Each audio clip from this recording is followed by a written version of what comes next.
എങ്ങനെയാണ് ഫാദിലിന്റെ പാട്ടിലേക്കുള്ള ഒരു രംഗപ്രവേശനം? ഫസ്റ്റ് ഞാനൊരു പാട്ട് പാടുന്നത് 15,000 രൂപ അങ്ങോട്ട് കൊടുത്തിട്ടാണ്. ഞാൻ 7ാം ക്ലാസ്സിൽ പഠിക്കുമ്പോഴാണ് ഇഫ്ലിന് പോകുന്നത്. ആ സ്വരം തരും വരം ഹൈറാം സെബീലെ പഠിക്കാന്നുള്ളത് തന്നെയാണ് മെയിൻ. ഇതിലിങ്ങനെ തുടങ്ങിയ പിന്നെ നമുക്കത് സ്ട്രഗിൾ ആവില്ലല്ലോ, ശീലമായിട്ടുണ്ടാവും. അപ്പൊ അത്തരത്തിലുള്ള മക്കൾക്ക് കൊടുക്കാൻ പറ്റുന്ന ഒരു സജഷൻ എന്താണ്? അൽഹംദുലില്ലാഹില്ലദീ ഖലഖസ് സമാവാത്. എങ്ങനെയുണ്ട് മെല്ലിങ്ങളൊന്ന് എക്സ്പീരിയൻസ് ചെയ്തല്ലോ? ഒരു പ്രൊഫഷണൽ ടച്ച് ഉണ്ട് മൊത്തത്തില്. അബ്ദുള്ള ഫാദിൽ അല്ലേ? ഒരുപാട് വീഡിയോകളിലൊക്കെ നമുക്ക് സുപരിചിതമായിട്ടുള്ള മുഖാണ്. മാപ്പിളപ്പാട്ടിലാണോ ഫെയിം ആയിട്ടുള്ളത്? പാട്ടല്ല, മധുഗാനാണ്. മധുഗാനം കൂടുതൽ ഫോക്കസ് ചെയ്തിട്ടുള്ളത് അല്ലേ? എങ്ങനെയാണ് ഫാദിലിന്റെ പാട്ടിലേക്കുള്ള ഒരു രംഗപ്രവേശനം എങ്ങനെയാണ്? പാട്ട് മദ്രസ പാടിയിട്ട് തന്നെയാണ് തുടങ്ങുന്നത്.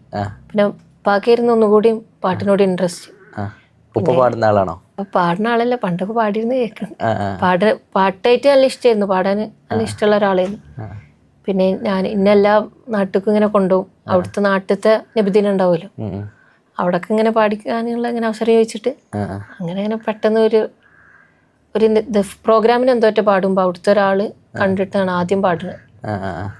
പിന്നെ ഇങ്ങനെ ഇടയ്ക്കിടയ്ക്ക് പാടിയിട്ടാണ് ശരി. അങ്ങനെയാണ് പാട്ടിലേക്കാണ്. അപ്പോൾ നിങ്ങളൊപ്പയാണ് ഇതിന് ഏറ്റവും വലിയ പ്രചോദനം. അതെ. ഇപ്പോൾ ഏകദേശം എങ്ങനെയൊക്കെയാണ് നിങ്ങളുടെ ഒരു പാട്ട്, എത്ര പാട്ട് പാടിയിട്ടുണ്ടാകും? പിന്നെ പാട്ട് ഇങ്ങനെ ഓരോ പാട്ടുകൾ ഇങ്ങനെ നിങ്ങൾ പിന്നെ പ്രസൻറ്റ് ചെയ്യുന്ന അല്ലെങ്കിൽ പാടുന്ന സമയത്ത് ഉള്ള നിങ്ങളൊരു അനുഭവങ്ങളൊക്കെ എങ്ങനെയാണ്? എത്ര പാട്ട് പാടി എന്നുള്ളതിന് കറക്റ്റ് ഒരു കണക്കില്ല. ഈ യൂട്യൂബിൻ്റെ മുന്നേ സാധാ ചില ഭാഗത്തേക്കൊക്കെ ഇപ്പോൾ 10 പാട്ടീച്ചൊക്കെ ചില ടീംസ് വെച്ചിട്ട് കൊടുക്കായിരുന്നു. അപ്പൊ അതൊന്നും യൂട്യൂബിൽ ഉണ്ടാവില്ല. പാട്ട് കുറച്ചൊക്കെ പാടിക്കണം, അത്യാവശ്യം പാടിക്കണം. പിന്നെ മെയിനായിട്ട് ഒരു സ്റ്റുഡിയോ എന്നായിരുന്നു, മൂന്നാക്കിലുള്ള യാറൂൺ സ്റ്റുഡിയോ എന്നായിരുന്നു അധികം പാട്ടും ചെയ്തിരുന്നത്. അപ്പൊ ആ സ്റ്റുഡിയോ തുടങ്ങുന്ന സമയം മുതൽ ഞാൻ പാട്ട് തുടങ്ങുന്നത്. പിന്നെ ഫസ്റ്റ് ആദ്യമായിട്ട് നല്ല ആൾക്കാർ അറിയുന്ന ഒരു പാട്ട് നബി നബിയാണ്. രണ്ടുപേരും പാടാൻ പറ്റുമോ?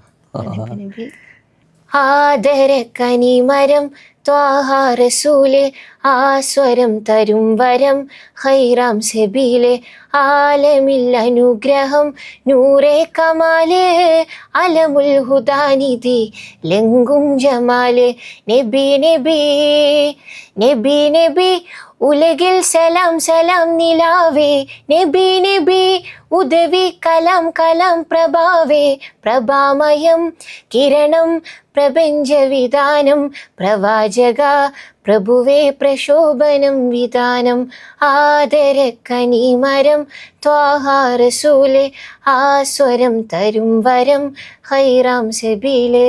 മാഷാ അല്ലാഹ് മാഷാ അല്ലാഹ്, അടിപൊളിയായിട്ടുണ്ട്, ഉഷാറാണ്, ജസാക്കല്ലാ. ഇതിലേ ഇപ്പോൾ ഒരുപാട് ആളുകൾ നിങ്ങളെ പാട്ട് കണ്ടിട്ട് ഇൻസ്പയർ ആയിട്ടുള്ള ആളുകളുണ്ട്, പാടാൻ ആഗ്രഹിക്കുന്ന ആളുകളുണ്ടാവും. അപ്പോൾ അത്തരത്തിലുള്ള മക്കളോടൊക്കെ എന്ത് സജഷനാണ് ഫാദിലിന് കൊടുക്കാനുള്ളത്? പാട്ട് എന്നെ തുടക്കത്തിലൊന്നും ഇപ്പോൾ എല്ലായിടത്തുനിന്നും സപ്പോർട്ട് ഉണ്ടാവണമെന്നൊന്നുമില്ല. മാക്സിമം പാട്ടൊക്കെ പറഞ്ഞാൽ കഷ്ടപ്പെട്ട് ഇങ്ങനെ പാടി പാടി ശീലിച്ചാൽ തന്നെ ഇപ്പോൾ കുറേയൊക്കെ ഓപ്പർച്യൂണിറ്റീസ് ഉണ്ടല്ലോ. അന്ന് എന്താ വെച്ചാൽ അന്നിപ്പോ ഒരാള് അറിഞ്ഞു കിട്ടാന്നുള്ളതാണ് ഏറ്റവും വലിയ അവസരങ്ങളൊക്കെ കുറവായിരുന്നു. ഇപ്പൊ ഞാൻ തന്നെ തുടക്കത്തില് ഓരോ നാട്ടിൽ പോയി പാടിയിട്ട് കുറെ കാലം കഴിഞ്ഞിട്ട് തന്നെയാണ് അവസരം കിട്ടുന്നത്. ഇപ്പൊ ഒരാൾക്ക് ഫോൺ ഉണ്ടെങ്കിൽ തന്നെ കഴിവുള്ളവരൊക്കെ കയറിപ്പോണ്ട് പാടി പോവാന്നുള്ളതിനുള്ളൂ. ഇപ്പോ ഫാദിൽ നിലവിൽ എന്താണ് ചെയ്തത്, എന്താണ് പഠിച്ചുകൊണ്ടിരിക്കുന്നത്? പാട്ടിന്റെ രംഗത്ത് തന്നെ മുന്നോട്ട് പോയിക്കൊണ്ടിരിക്കുകയാണ്, അതോ എന്തെങ്കിലും ഫ്യൂച്ചർ പ്ലാനുകൾ എന്തൊക്കെയാണ്? ഫ്യൂച്ചർ പ്ലാൻ അറിയാനില്ല. ഇപ്പൊ പാട്ട് എന്താ വെച്ചാൽ പാട്ടിനെ ഞാൻ മെയിൻ ആയിട്ട് എടുത്തിട്ടില്ല. പാട്ട് എപ്പോഴും സൈഡാണ്, പഠിക്കാന്നുള്ളത് തന്നെയാണ് മെയിൻ. എന്താണ് പഠിച്ചുകൊണ്ടിരിക്കുന്നത്? എങ്ങനെ നിങ്ങളെ നീറ്റിന്റെ പ്രിപ്പറേഷനും സ്ട്രഗിളിങ്ങും കാര്യങ്ങളൊക്കെ? വളർന്നു വരുന്ന കുട്ടികളൊക്കെ എന്താ വെച്ചാൽ പെട്ടെന്ന് സെറ്റ് ആകണം, റിസ്ക് എടുക്കാതെ കഴിച്ചിലാവണം എന്ന് ആഗ്രഹിക്കുന്ന മക്കളാണ് കൂടുതലും, ന്യൂജൻ കുട്ടികളൊക്കെ. അപ്പോൾ അത്തരക്കാരോട് എന്താണ് നിങ്ങൾക്ക് പറയാനുള്ളത്? റിസ്ക് എടുക്കേണ്ടി വരും, എല്ലാ കാര്യത്തിനും റിസ്ക് എടുക്കേണ്ടി വരും. ഈ കാണുന്ന ഇപ്പോൾ പലർക്കുള്ള ഒരു തെറ്റിദ്ധാരണയാണ് സോഷ്യൽ മീഡിയ കുറച്ച് സുഖമാണ്, പെട്ടെന്ന് ഏണിങ്സ് ഉണ്ടാക്കാൻ പറ്റുന്ന ഒരു സംഗതിയാണെന്നുള്ളതാണ്. അതൊരു 1000-1 അല്ലെങ്കിൽ 1002 എന്നുള്ളൂ. അതിന് പരിശ്രമിക്കുന്ന ബാക്കിയുള്ളവരൊക്കെ ഒന്നും അല്ലാതായി പോകുന്നുണ്ട്. വിദ്യാഭ്യാസം എന്നുള്ളതായിരിക്കും ലാസ്റ്റ് അവസാനം എപ്പോഴും നമുക്ക് മുൻപന്തി ഉണ്ടാവുക. പഠിക്കേണ്ട സമയത്ത് പഠിക്കണം.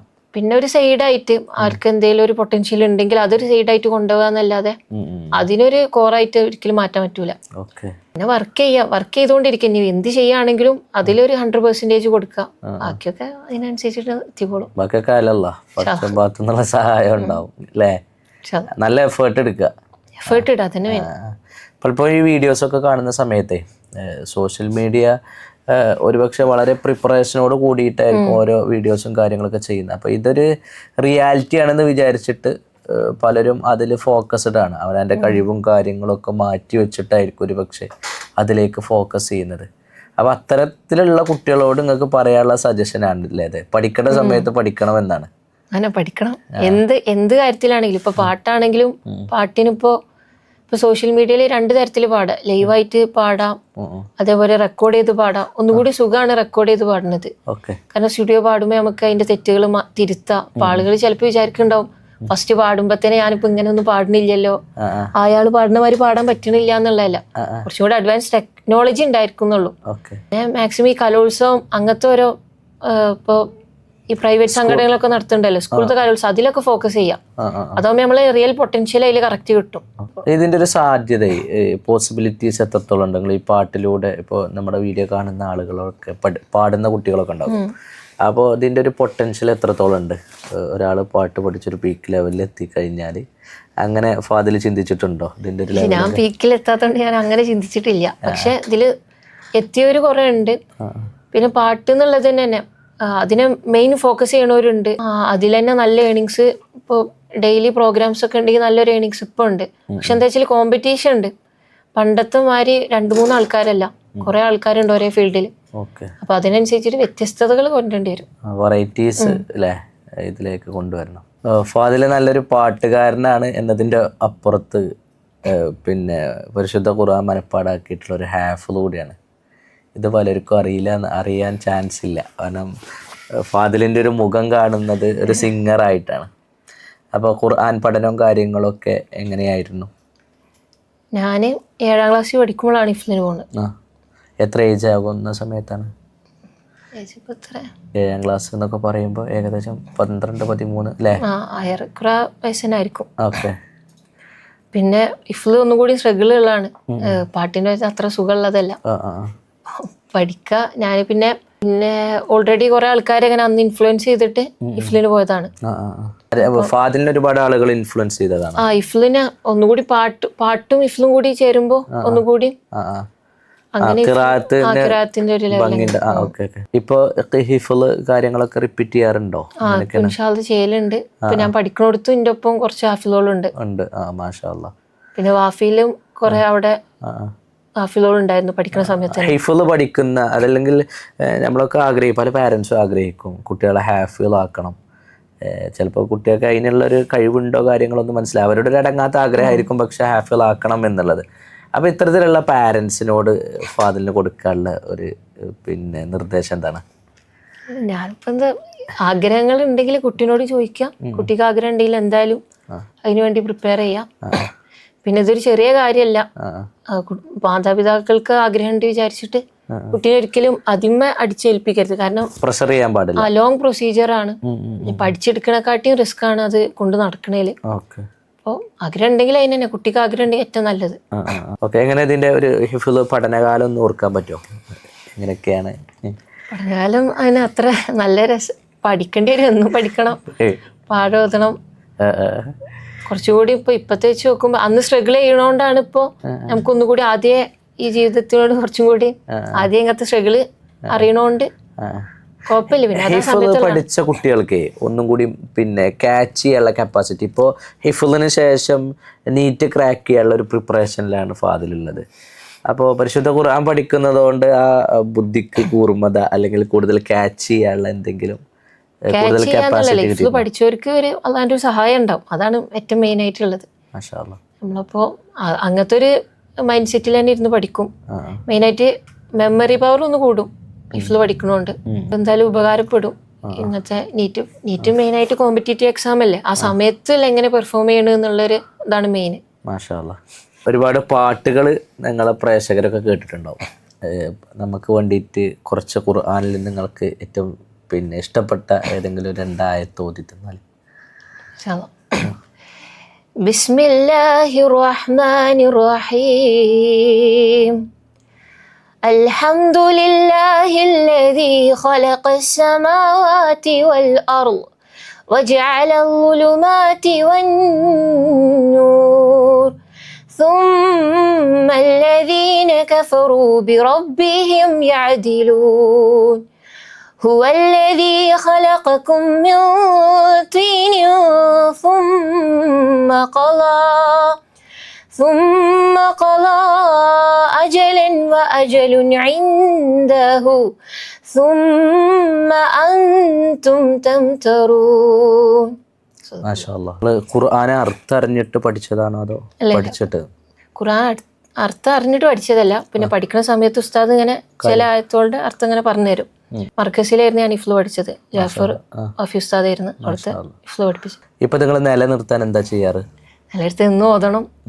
കുറച്ച് എന്നും നമുക്കിപ്പോ എന്ത് തിരക്കുണ്ടെങ്കിലും അത് ഓതി ശീലിക്കണം. കണ്ടിന്യൂസ് ആയിട്ട് കൃത്യമായിട്ട് ഒരു ദിവസം ഇത്ര പിന്നെ ജുസ് അല്ലെങ്കിൽ ആയത്തുകൾ ഓതണം എന്നുള്ള പ്ലാനിലായിരിക്കും. അങ്ങനെ എല്ലാവരും അങ്ങനെ തന്നെ, എല്ലാ ഫിലോൾക്കും അങ്ങനെ ഒരു പ്ലാൻ ഉണ്ടാവും. പിന്നെ ഒന്നാമത് ഇപ്പൊ ഈ പ്രൊഫഷണൽ വഴി തിരഞ്ഞെടുക്കുമ്പോൾ നമുക്കൊന്നും കൂടി റിസ്ക് കൂടും. അതിനുള്ള സമയം കണ്ടെത്താൻ നമ്മൾ വേറെ ഇരിക്കേണ്ടി വരും.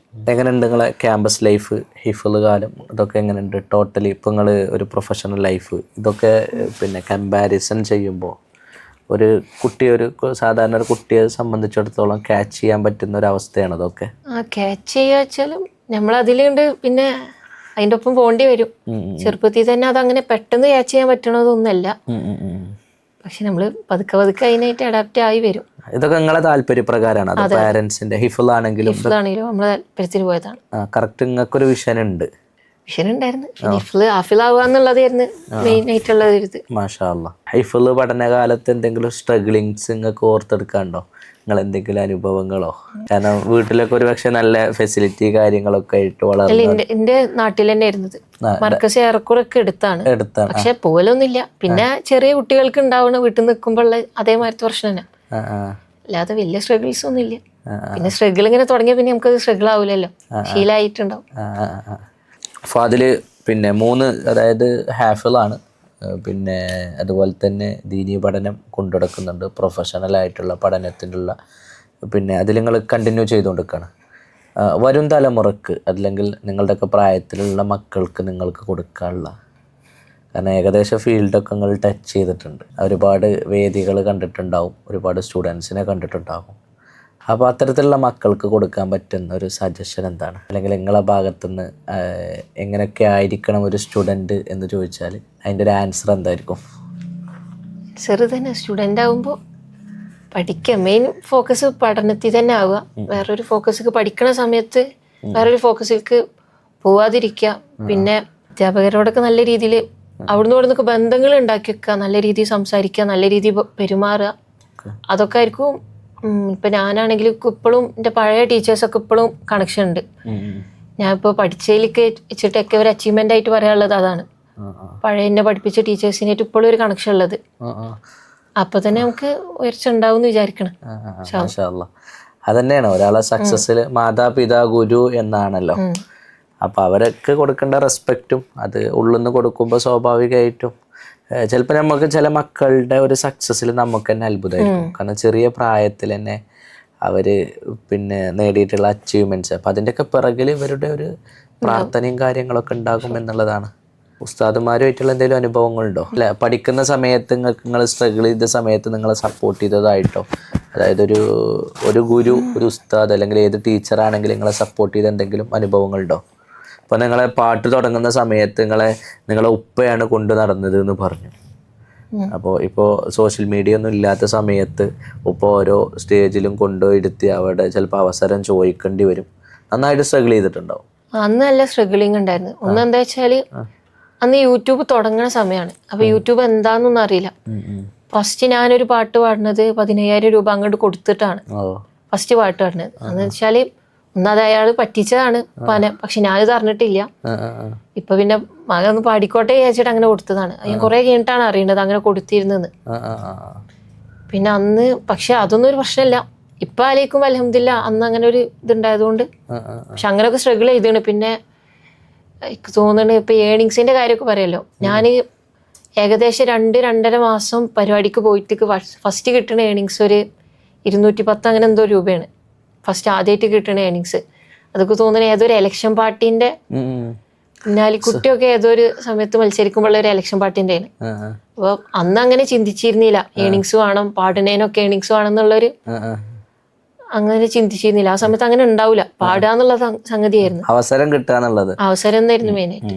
അപ്പൊ തുടക്കത്തില് ഇങ്ങനെയൊക്കെ തന്നെ ആയിരിക്കും എല്ലായിടത്തും അങ്ങനെ തന്നെ ആയിരിക്കും. കുറെ അതും അപ്പോഴും പിന്നെ അത് കഴിഞ്ഞിട്ടും കുറെ കാലം കുറെ ആൾക്കാരെടുത്ത് പോയി ആദ്യം അങ്ങോട്ട് ക്യാഷ് കൊടുത്തിട്ടൊക്കെ തന്നെയാണ് പാടിച്ചത്. അല്ലാതെ ഫസ്റ്റ് തന്നെ അങ്ങോട്ട് വന്നിട്ട് ആ പാട്ട് വേണമെന്നുള്ള ഇല്ല. കുറെ കാലം കഴിഞ്ഞിട്ട് പിന്നെ കൊറോണ സമയത്താണ് പിന്നെ ഒരു വർഷം ഞാനൊരു ബ്രേക്ക് എടുത്തിരുന്നു ഫ്ലോളജി പോയ പാടെ. പിന്നുള്ള വർഷമാണ് ഞാൻ കണ്ടിന്യൂസ് ആയിട്ട് പാട്ട് ചെയ്യാൻ തുടങ്ങി. അപ്പൊ കണ്ടിന്യൂറ്റി ആണല്ലേ, കണ്ടിന്യൂറ്റി ആണ്. മിക്ക എന്താ വെച്ചാല് ഞാൻ പാട്ട് ഇഫ്ലിൽ കയറുമ്പോ പാട്ട് അവസാനിപ്പിക്കണം എന്നായിരുന്നു. പിന്നെ അതിന്റെ ഇടയിൽ ഇങ്ങനെ ഓരോ പാട്ട് അതിന്റെ ഏതെങ്കിലും ഒരു നബിദിനത്തിന് ഏതെങ്കിലും ഒരു പാട്ടൊക്കെ ആയിട്ട് അത്യാവശ്യം റീച്ച് കിട്ടി. പിന്നെ നബി ഒരു മദീനാപുരി നൗഷാദ് ബാക്കി ഉസ്താദിന്റെ, പിന്നെ അത് കഴിഞ്ഞിട്ട് ഒരു മഞ്ഞുമഴ, ഇടയ്ക്കിടയ്ക്ക് ഏതെങ്കിലും ഒക്കെ ഒരു പാട്ട് കയറിയോണ്ട്. എനിക്ക് തോന്നുന്നു ഫാദിൽ അത് കണ്ടിന്യൂ ആയിട്ട് പോകുകയാണെന്നുണ്ടെങ്കിൽ എനിക്ക് പിന്നെ ഇപ്പൊ അങ്ങനെ റീസെന്റ് വലിയ പാട്ടൊന്നും പാടിയതായിട്ട് നിങ്ങളെ പേജിലൊന്നും കണ്ടിട്ടില്ല. അപ്പൊ അതില് അതെന്താ വെച്ചാൽ എനിക്ക് മൂക്കിന് ചെറിയ പ്രശ്നമുണ്ട്. അപ്പൊ അത് ആയതുകൊണ്ട് പാട്ട് അങ്ങനെ പാടലില്ല ഇപ്പൊ. അത് അപ്പോൾ ഹെൽത്ത് ഇങ്ങനെ ഇഷ്യൂസ് ഉണ്ടായതുകൊണ്ട് പാട്ട് അങ്ങനെ പാടാൻ പറ്റലില്ല. പിന്നെ അപ്പൊ അതുകൊണ്ട് ഇങ്ങനെ പഠനവും കാര്യങ്ങളും അതൊരു വിഷയമാണ്. നിങ്ങൾ പ്രൊഫഷണൽ അതെ അങ്ങനെ ഇറങ്ങാൻ പറ്റൂല. നമ്മളൊരു പാഷന്റെ ഇങ്ങനെ വെറുതെ പാടാന്നുള്ളതുള്ളൂ. കറക്റ്റ്. എനിക്ക് നിങ്ങൾ പറഞ്ഞിരുന്നത് നമ്മുടെ മുബഷിർ വാഫി ഉസ്താദാണ്, ഹാഫിൾ മുബഷിർ വാഫി. അപ്പോൾ ഞാൻ ചോദിച്ചു ഫാദിൽ ഇപ്പോൾ ഇങ്ങനെ നീറ്റ് ക്രാക്ക് ചെയ്ത് പഠിച്ചുകൊണ്ടിരിക്കുകയാണ്, അപ്പോൾ എങ്ങനെ നമുക്ക് അവിടേക്ക് മുപ്പരെ കിട്ടുമോ ഈ സമയത്ത് എന്ന് ചോദിച്ചപ്പോൾ ഞാൻ പഠിപ്പിച്ച കുട്ടിയാണെന്നോ എന്തോ പറഞ്ഞു എന്നോട്. അങ്ങനെയാണ് ഫസ്റ്റ് നിങ്ങളെ കണക്ട് ചെയ്യുന്നത്. അതിന്റെ മുമ്പ് ഞാൻ ഒന്ന് രണ്ട് പ്രാവശ്യം നിങ്ങളെ ഫോണിക്ക് മെസ്സേജ് അയച്ചിട്ടുണ്ട്, അത് നിങ്ങൾ റീഡ് ചെയ്തിട്ടില്ല, കണ്ടിട്ടില്ല. നിങ്ങൾ പഠനമായിട്ട് ബന്ധപ്പെട്ട എന്തെങ്കിലും ഇതിലായിരിക്കും ഒരു പക്ഷേ. അങ്ങനെയാണ് നമ്മൾ ഫസ്റ്റ് പരിചയപ്പെടുന്നത്. അപ്പം അന്ന് തന്നെ ഞങ്ങൾ ആ ഒരു കുറഞ്ഞ സമയത്ത് അവിടെ വന്നിട്ട് ഞങ്ങളെ ക്യാമ്പസിൽ വന്നു. ശേഷം ഞങ്ങളെ കണ്ടിട്ട് അപ്പം തന്നെ ഉസ്താദ് പറഞ്ഞ് പിന്നെ സമയം പഠിക്കാനുള്ള സമയമാണെന്ന് പറഞ്ഞിട്ട് അങ്ങനെ പോകുന്നതായിരുന്നു. സാധാരണ ഞങ്ങൾ ഗസ്റ്റുകളെ നമ്മൾ ഇങ്ങോട്ട് കൊണ്ടുവരാറാണ് ഉണ്ടാവല്. അപ്പോൾ മെല്ലിൽ നിങ്ങളിങ്ങനെ വരാനുള്ളൊരു റീസൺ എന്തായിരുന്നു? മെല്ല് തന്നെ ഞാൻ +1 പഠിക്കുമ്പോഴാണല്ലോ അന്ന് അങ്ങോട്ട് വന്നത്. അപ്പൊ അതിനുശേഷം ഞാൻ ഇടയ്ക്ക് ഇങ്ങനെ ഇൻസ്റ്റാഗ്രാമിൽ കാണലുണ്ട് മെല്ലിന്റെ ഓരോ പ്രൊമോഷനും അതിന്റെ ഓരോ കാര്യങ്ങളും. പിന്നെ എനിക്ക് മെല്ലിക്ക് വരണമെന്ന് തോന്നി. നമ്മുടെ എത്തിയപ്പോഴാണ് ഇത്ര സെറ്റപ്പ് ആണ്, അതിനനുസരിച്ചുള്ള ടീച്ചേഴ്സ് ഉണ്ട്, സ്റ്റുഡൻസ് ഉണ്ട് എന്നൊക്കെ ഇവിടെ വന്നപ്പോഴാണ് അറിയണത്. പക്ഷെ സന്തോഷം. എങ്ങനെയുണ്ട് മെല്ലിങ്ങളൊന്ന് എക്സ്പീരിയൻസ് ചെയ്തല്ലോ? ഒരു പ്രൊഫഷണൽ ടച്ച് ഉണ്ട് മൊത്തത്തില്. നമ്മള് പുറത്തുനിന്ന് നോക്കുമ്പോൾ നമുക്ക് സാധാ ഒരു മദ്രസ പഠനത്തിനപ്പുറം കറക്റ്റ് ആയിട്ടുള്ള ഒരു ടീച്ചിങ്ങും മെന്ററിങ്ങും ഉള്ളത് ഈ ഒരു സമയത്ത് അത് അത്യാവശ്യമാണ്. എന്റെ ഒരു അറിവിലില്ല ഇങ്ങനെ ഓൺലൈനായിട്ട് ഇത്രയും ക്വാളിറ്റിയിൽ വേറെ ഉണ്ടോന്നുള്ളത്. അതിങ്ങനെ തുടർന്ന് പോട്ടെ ഇൻഷാ അല്ലാഹ്. നമ്മുടെ പിന്നെ ഏകദേശം 35ഓളം കൺട്രീസിൽ നിന്നുള്ള സ്റ്റുഡൻസ് ഇപ്പം നിലവിൽ പഠിച്ചുകൊണ്ട് നിൽക്കുന്നുണ്ട്. നമ്മുടെ ഈ ഒരു മഞ്ചേരി എന്ന് പറയുന്ന ഈ ഒരു സെൻറ്ററിൽ വെച്ചിട്ടാണ് ഇത്രയും രാജ്യങ്ങളിലുള്ള കുട്ടികൾക്ക് നമ്മൾ ആക്സസ് കൊടുത്തുകൊണ്ട് നിൽക്കുന്നത്. അതിൽ ഫോക്കസ്ഡ് ആയിട്ടുള്ളത് പ്രൈമറി മദ്രസ 1 to 5 ക്ലാസ്സുകൾ മദ്രസ പഠനമാണ് നമ്മൾ ഫോക്കസ് ചെയ്തുകൊണ്ട് നിൽക്കുന്നത്. അന്ന് വീഡിയോ ചെയ്തല്ലോ, മെല്ലിന് വേണ്ടിയിട്ട് വീഡിയോ ചെയ്ത സമയത്ത് ഫാദിലിന് അന്ന് എന്തെങ്കിലും പേടിയോ കാര്യങ്ങളോ ഉണ്ടായിരുന്നോ? ഇല്ല, പേടിയില്ല. അന്ന് എന്താ വെച്ചാല് അന്ന് തീരെ സമയം ഉണ്ടായിരുന്നില്ല. അപ്പൊ ഞാൻ നിങ്ങൾ പറയാ അങ്ങനെ പെട്ടെന്ന് ഒന്നും അറിയില്ല. അപ്പൊ മെല്ലെ എന്താന്നും മെല്ലിനെ പറ്റി ഇങ്ങനെ അങ്ങനെ അന്വേഷിക്കാൻ ഞാൻ പോയിട്ടില്ല. ഒരു ഇസ്ലാമിക് സ്കൂളാന്ന് മാത്രല്ലാതെ പിന്നെ അവിടെ നാട്ടിലൊക്കെ എത്തിയിട്ടാണ് പിന്നെ അന്വേഷിക്കുന്നത്. ആരെങ്കിലും പറയുന്നത് കേട്ടിട്ടുണ്ടോ മെല്ലിനെ കുറിച്ച്? ഞാനപ്പോ ഫിർദോസ് ഖാന്റെ ഒരു വീഡിയോ അന്ന് കണ്ടിരുന്നു, അതിന് മുന്നേ കണ്ടിരുന്നു. മെല്ലിലെ ഏതെങ്കിലും പാരന്റ്സ് പിന്നെ അവരുടെ റിവ്യൂസോ അല്ലെങ്കിൽ അങ്ങനെ എനിക്ക് തോന്നുന്നു ഫാദിൽ നിങ്ങളെ വീഡിയോ കണ്ടിട്ട് ഒരുപാട് ആളുകൾ മെല്ലിൽ ജോയിൻ ചെയ്തിട്ടുണ്ട്. എന്നോട് ചോദിച്ച് എൻക്വയറി ചെയ്തിരുന്നു എന്താണ് ഇങ്ങനെ കാര്യങ്ങൾ പറഞ്ഞിരുന്നു. ഓരൊക്കെ അവിടെ ഉണ്ട് വിചാരിക്കാം. മെല്ലില് സാധാരണ ഒരു ഓൺലൈൻ മദ്രസ, നിങ്ങൾ ഓൺലൈൻ ആകുമ്പോൾ നിങ്ങൾക്ക് ചില എക്സ്പെക്റ്റേഷൻ ഒക്കെ ഉണ്ടാവും. മെല്ലിൽ വന്നപ്പോൾ നിങ്ങൾക്ക് ഫീൽ ചെയ്തിട്ടുള്ളൊരു സംഭവം, നമ്മുടെ ടീച്ചേഴ്സിനെ കണ്ടു, അതുപോലെ തന്നെ പിന്നെ ഫാക്കൽറ്റികളുമായിട്ട് നിങ്ങൾ ഇൻട്രാക്ട് ചെയ്തു. അപ്പോൾ എന്താണ് നിങ്ങൾക്ക് സാധാരണ നമ്മളൊക്കെ ഒരു മദ്രസ സിസ്റ്റത്തിലോ ഇതിലൊക്കെ പഠിച്ചു വന്ന ആളുകളാണ്. അപ്പോൾ എൻ്റെ ഡിഫറെൻ്റ് ആണെന്ന് നിങ്ങൾ പറഞ്ഞു. അപ്പോൾ ആ ഒരു ഡിഫറെൻ്റ് ഫീല് നിങ്ങൾക്ക് കിട്ടിയ സംഭവങ്ങൾ എന്തൊക്കെയാണ് മെല്ലിൽ? എന്താ വെച്ചാൽ ഞാൻ പറഞ്ഞില്ല, പ്രൊഫഷണൽ ടച്ച് കാണുന്നുണ്ട് നമുക്ക്. അതുകൊണ്ട് ഈ ടീച്ചേഴ്സിനായിട്ട് ഇന്ററാക്ട് ചെയ്യുമ്പോഴും അവരുടെ ഒരു സ്കിൽ ബേസും അവരുടെ ഒരു സംസാര രീതിയിൽ തന്നെ ഒരു പ്രൊഫഷണൽ ടച്ച് കാണുന്നുണ്ട്. പിന്നെ ഡ്രസ്സിങ് ആയാലും സാധാരണ മദ്രസ എന്നുള്ള സംഗതി ഉസ്താദ് കുറെ പറയണ് അങ്ങനത്തെ ഒരു ഇതല്ലല്ലോ. കറക്റ്റ് ആയിട്ടുള്ള ഒരു ചിട്ടയിൽ ക്ലാസ് നടക്കുന്നുണ്ട്. ഇപ്പൊ ഞാൻ അവിടെ വരുമ്പോ തന്നെ കുറെ ആൾക്കാർ ക്ലാസ്സിലാണ്, മെന്ററിങ്ങിലാണ്. സ്റ്റുഡൻസിന് അത്രയും നല്ല രീതിയിൽ ഇമ്പാക്ട് ചെയ്യുമെന്ന് വിചാരിക്കാം. നമ്മളെ ഏകദേശം മെല്ല് സ്റ്റാർട്ട് ചെയ്തിട്ട് 3 വർഷത്തിലേക്ക് കിടക്കണം. ഇപ്പൊ ഇതുവരെ ആയിട്ട് നമ്മൾ 2000-ൽ പരം ആളുകളെ ഇന്റർവ്യൂ ചെയ്തിട്ടാണ് 100ഓളം വരുന്ന ഉസ്താദുമാരെ നമ്മൾ പിന്നെ പോസ്റ്റ് ചെയ്തിട്ടുള്ളത്. അപ്പോൾ ആ ഒരു ക്വാളിറ്റിയാണ് ആ പഠനത്തിൽ നിങ്ങൾക്ക് ഫീൽ ചെയ്യുന്നത്. ലാംഗ്വേജ് അതുപോലെ ടീച്ചിങ് പാഷനേറ്റ് ആയിട്ടുള്ള ആളുകളാണ്. അപ്പോൾ ഇപ്പോൾ ഇത്രയും രാജ്യങ്ങളിലുള്ള കുട്ടികളെന്ന് പറയുമ്പോൾ പലർക്കും മലയാളി സ്റ്റുഡൻസ് തന്നെയാണ്, പലർക്കും മലയാളം തന്നെ സംസാരിക്കാൻ അറിയില്ല. അപ്പോൾ അവരോട് ഇൻട്രാക്ട് ചെയ്യാൻ പറ്റുന്ന രീതിയിലുള്ള അധ്യാപകരാകണം. പിന്നെ ടീച്ചിങ് പാഷനായിരിക്കണം. ഓൺലൈനിലാണ്, അപ്പോൾ കുട്ടികളെ നമ്മൾ അവിടെ പിടിച്ചിരുത്തണം എന്നുണ്ടെങ്കിൽ അവർക്ക് ആക്ടിവിറ്റീസ് കാര്യങ്ങളൊക്കെ കൊടുത്തിട്ട് പാഷനേറ്റ് ആയിട്ടുള്ള ആളുകളെ ആയിരിക്കണം. അങ്ങനെയൊക്കെയുള്ളൊരു ക്വാളിറ്റി കൊണ്ടായിരിക്കാം ഒരു പക്ഷേ നിങ്ങൾ ഈ കണ്ടപ്പോൾ നിങ്ങൾക്ക് ഈ ഫീല് കിട്ടിയിട്ടുണ്ടാകുക. ഏതായാലും ജസാക്കല്ലാ, നിങ്ങളെ പിന്നെ ഏകദേശം നമ്മളൊരു അരമണിക്കൂറോളം ഇരുന്ന് സംസാരിക്കാനും നിങ്ങളുടെ പഠനകാലവും പിന്നെ അതുപോലെ ഒരുപാട് മെസ്സേജുകൾ നിങ്ങളെ പ്രതീക്ഷിക്കുന്ന ഒരുപാട് ആളുകളുണ്ടാകും. പക്ഷേ നമ്മളിങ്ങനെ കാണുമ്പോൾ നമ്മുടെ പാട്ടും കാര്യങ്ങളൊക്കെ ഇങ്ങനെ കേൾക്കുന്നുണ്ടാകും. നമ്മുടെ ലൈഫ് എന്താണെന്ന് അറിയാൻ നിങ്ങളൊരു പാട്ടുകാരനാണ് എന്നായിരിക്കും ഒരുപാട് ആളുകളുടെ പിന്നെ വിലയിരുത്തലുകൾ. അപ്പോൾ നിങ്ങൾ പാട്ട് പാടുന്നു, കൂട്ടത്തിൽ നിങ്ങൾ പിന്നെ പ്രൊഫഷണലായിട്ട് പഠിച്ചുകൊണ്ടിരിക്കുന്നു, ദീനിയായിട്ട് പഠിക്കുന്നു, ഒരു ഹാഫിള് കൂടിയാണ്. അപ്പോൾ എന്തുകൊണ്ടും ഇപ്പോൾ മെല്ലിൽ തന്നെ ഇത്രയും സ്റ്റുഡൻസ് ഉണ്ട്. ഏകദേശം 10,000-ഓളം അഡ്മിഷൻസ് നമ്മൾ ക്ലോസ് ചെയ്തിട്ടുണ്ട്. അപ്പോൾ ഈ സ്റ്റുഡൻസൊക്കെ സ്വാഭാവികമായിട്ട് ഈ വീഡിയോ കാണുന്ന സമയത്ത് ഇൻസ്പയർ ആകുന്ന ആളുകളുണ്ടാകും. അപ്പോൾ അതിനൊക്കെ വേണ്ടിയിട്ടാണ് നമുക്ക് ഇതിൽ ടൈം സ്പെൻഡ് ചെയ്യാമെന്ന് പറഞ്ഞത്. ഏതായാലും ഈ ഒരു പോഡ്കാസ്റ്റിൽ പങ്കെടുത്തതിൽ വളരെ സന്തോഷമുണ്ട്. ഇൻഷാ അല്ലാഹ് ഇനിയും ഉയരങ്ങളിലെത്തട്ടെ. ജസാക്കല്ലാഹു ഖൈറൻ.